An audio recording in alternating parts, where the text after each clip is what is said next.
All right, we are back, and we're looking at the possibility of getting some allies here. And I think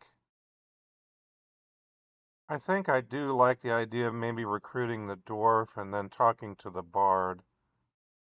Um, let's go ahead and try that first. I don't know. There's a lot of different ways I could go here.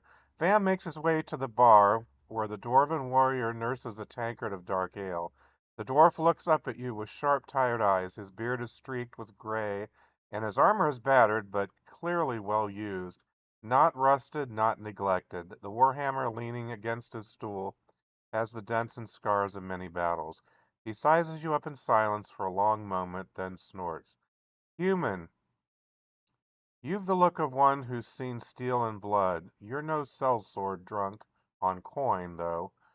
Not with that blade at your side. Sit then, tell me why you'd bother a dwarf who drinks alone. There's no hostility in his tone, only a blunt test of worth. The tavern noise continues behind you, but here at the bar it feels like the world has narrowed to his words. Be direct. Let's go ahead and do that. Let's just go ahead and go right for it. Bam slides onto the stool beside the dwarf, the leather of his gear creaking. He leans an elbow on the bar and speaks plainly, voice low enough to keep the talk between them. I'm no tavern braggart. I'm hunting the crypts under old Hawkmoor. They say there's gold, relics, and danger enough to thin the ranks of the bold. I won't go in alone. I need an ally with a steady hand and a strong arm. That looks like you. The dwarf studies you with those sharp, tired eyes. He takes a slow pull of his ale, wipes his beard with the back of his hand, then sets the tankard down hard enough to make it thud against the wood. Ha! Straight to the heart, like a proper fighter. Aye, I've heard the songs of the crypts too, and I've seen too many hot-headed fools vanish chasing them. But you, he nods towards your black iron sword, you might just be stubborn enough to drag both of us back out alive. He extends a calloused hand, thick with old scars. Name's Durik Stonefist, once of Karak Zul, now of nowhere. My price is fair, a clean share of whatever we pull from the dark. I'll not haggle, and I'll not serve, but if you have me at your side, I'll crush skulls and watch your back. I think I need to really, really take him in. So a clean share. I mean, I'm willing to share this stuff. So I'm just gonna shake hands. Like we're gonna go ahead and do this. I think that's all I'm looking for. Bam clasped the dwarf's scarred hand firmly, the grip strong and unyielding. Durik Stonefist grins, not the grin of a drunkard, but of a warrior who has just chosen a path worth walking again. Aye then, we'll bleed the crypts together, you and I. Hawkmoor won't know what struck it when we return with gold in our packs and steel wet with the blood of its shadows. He slams back the rest of his ale and shoulders his battered warhammer. The tavern's noise swirls around you both, but in this moment a pact is struck. Vam Crowsong, mercenary of Gede, and Durik Stonefist, wandering dwarf, are bound as companions. Vam Crowsong, alright, level 2 human fighter. Durik Stonefist, dwarven warrior warhammer, stalwart and blunt, seeking gold and redemption. I feel like we still need some more allies because I don't know what we're gonna get into.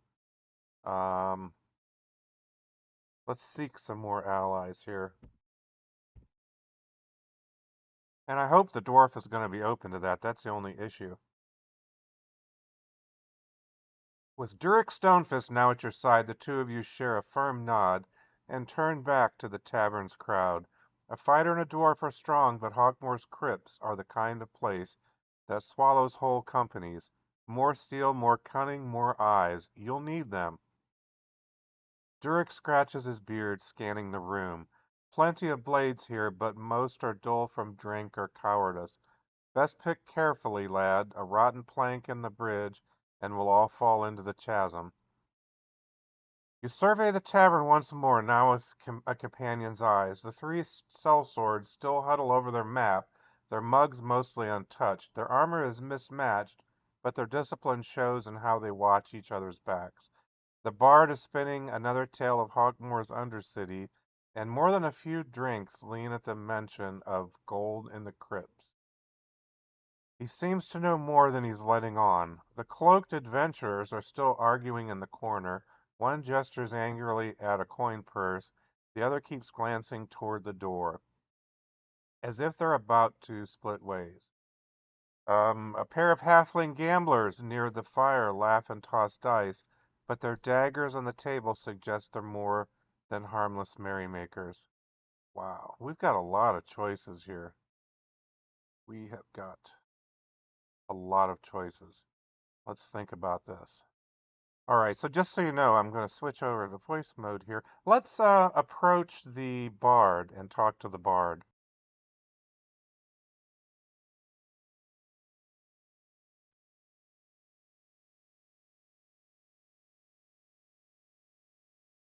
Let's inspect the runes.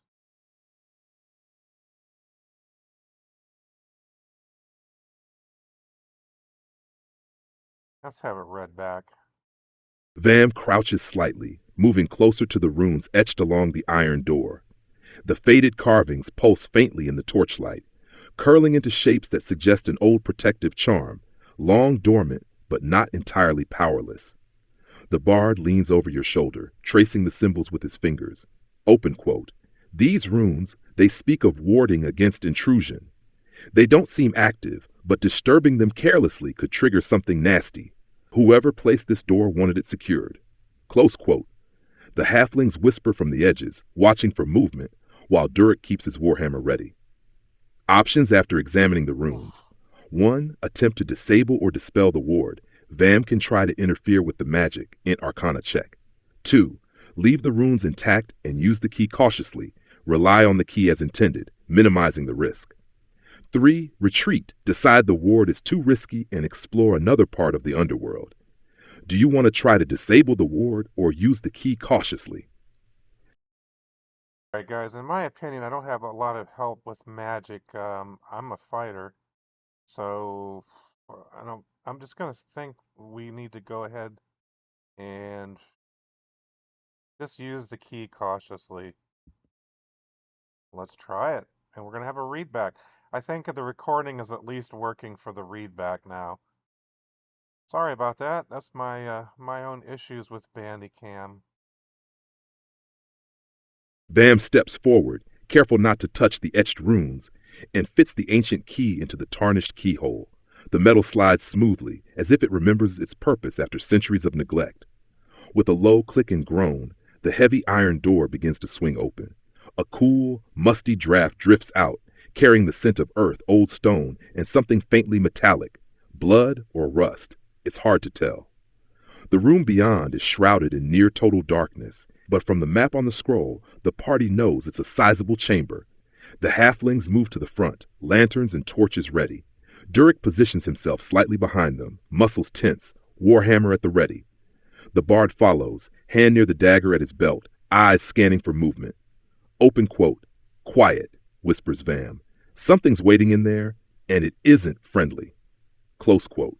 The doorway yawns open before you, an invitation and a warning all at once. Options for entering the chamber. 1. Step in slowly and spread out, cautious, letting the halfling scout the floor. 2. Charge in together, overwhelm any potential threat with brute force. 3. Send the halflings first to scout deeper, minimize risk to the main party. 4. Light the chamber with torches immediately, reveal everything at once, but risk drawing attention. Which approach does Vam take? I don't know. I don't know what to do here. This one's a tough one. I feel like I should go in quietly and cautiously in this case and spread out, but then again, we cautiously spread out and we don't see what's going on. We could also get overwhelmed as well. Just charging in, I don't see happening. I feel like maybe we just light it up with torches and then whatever we see, if it's after us, we attack. But at least we can see what's there. I don't know. This is a tough one, but I'm going to go with number 4, and we're going to see if I regret that decision later. Oh boy. here we go. Looks like we're thinking a little bit here, so this might be bad. I don't know. All right, let's get it. Oh, I see something about skeletal guardians. All right. Vam signals to the party, and together you light the chamber with torches. Flames flare, casting long, flickering shadows across the walls. The musty scent of stone and metal grows stronger, mingled with the faint tang of something long decayed. The chamber is large and rectangular, its ceiling arched with dark stone. Along the walls, alcoves hold cracked statues and empty pedestals, hinting at a shrine or a forgotten crypt. In the center of the room, a stone dais rises a few feet from the floor. On it rests a dust-covered chest, its iron bands corroded but intact. However, the torchlight reveals more than just relics. 4 skeletal guardians rise slowly from the floor around the dais, bones clattering softly, empty eye sockets glowing faintly red. They hold rusted swords and shields, their posture rigid but threatening. The walls are etched with arcane symbols, faintly glowing from the torchlight, suggesting ancient wards or a summoning ritual. At the far end of the room, a narrow staircase spirals downward, disappearing into darkness. Another level lies below, possibly even more dangerous. The chamber hums with latent magic and the promise of treasure, but the skeletal guardians clearly intend to defend it. Hack! Combat action options. 1. Engage the skeletal guardians immediately. Durik and Vam lead the charge, halflings flanking, bard supporting. 2. Attempt a tactical approach. Use the halfling's stealth and the bard's magic knowledge to gain advantage before striking. 3. Investigate the arcane symbols first. See if you can weaken the guardians or dispel the wards. Int Arcana check. 4. Retreat and reconsider. Perhaps lure the guardians into a trap or prepare further. Do you want to attack now or try to manipulate the environment first? I'm not even going to be interested in doing magic in this case. I think we're going to possibly do number one or number two, but I'm kind of leaning towards using the halfling stealth and the bard's magic slash knowledge to gain some advantage. And I just realized I don't even really know the halflings or the bard's names at this point, so that's kind of bad. But I think we're gonna just end this episode at this point. We've looks like we've got a battle. We've got some decisions to make. Hey, if you want to leave a comment, let me know what you think. What should I do next? What would be your choice? Let me know, and we'll try to get this one taken care of together next time. Thanks a lot. See you later.